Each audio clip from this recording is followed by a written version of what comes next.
बिस्मिल्लाहिर्रहमानिर्रहीम। अस्सलाम वालेकुम। BBC 11 हेडलाइंस न्यूज से मैं हूं सबा मुनीर। नाजरीन, आपको आगाह करे कि वजीराअज़म इमरान खान ने कहा है कि अफगानिस्तान में सबसे ज्यादा नुकसान उठाने वाला मुल्क भारत है। इसकी अरबों डॉलर की सरमायाकारी इस वक्त दांव पर लगी हुई है। वजीराअज़म इमरान खान का ग्वादर में सहाफियों से बातचीत में कहना था कि अमेरिका को खुद समझ नहीं आ रही कि अफगानिस्तान के अंदर उसे क्या करना है। उसे अंदाजा ही नहीं एक माह बाद अफगानिस्तान के हालात किस तरफ जाएंगे। पाकिस्तान ने अफगानिस्तान के मामले पर वाज़ेह मौक़िफ़ अपनाया और इस पर कायम है। उनका कहना था कि हम सबको खदशा है कि कहीं अफगानिस्तान के हालात ख़राब ना हो जाएं। हमारी हुकूमत की पूरी कोशिश है कि अफगानिस्तान में सियासी तस्फिया हो जाए। ईरान के सदर से भी इसी हवाले से बात की। अफगानिस्तान के तमाम हमसायों को इसकी कोशिश करनी चाहिए।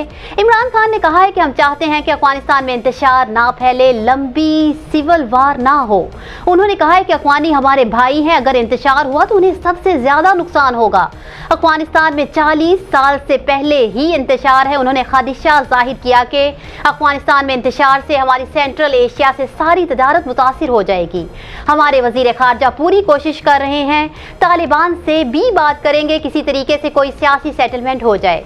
इससे कबल ग्वादर में तरक्याती मंसूबों की इफ्तिताही तकरीब से खिताब में वज़ीर-ए-आज़म इमरान खान ने कहा कि चीन दुनिया में तेजी से बहुत आगे जा रहा है। इसके तजुर्बे से हम भी फायदा उठाना चाहते हैं।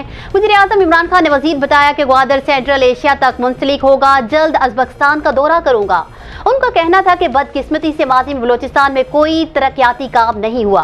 ग्वादर मंसूबे बलोचिस्तान को तरक्की की नई राह पर डालेंगे। उन्होंने बताया कि यहाँ एक इंटरनेशनल एयरपोर्ट बनने जा रहा है। वजीर आजम ने कहा कि वजीर आजम ऑफिस वजीर आला बलोचिस्तान ऑफिस से तमाम मंसूबों को मॉनिटर करेंगे। फाटा, बलोचिस्तान और जनूबी पंजाब समेत जो इलाके पीछे रह गए उन पर तवज्जो देंगे। बलोचिस्तान के लोगों को टेक्निकल ट्रेनिंग दिलवाएंगे।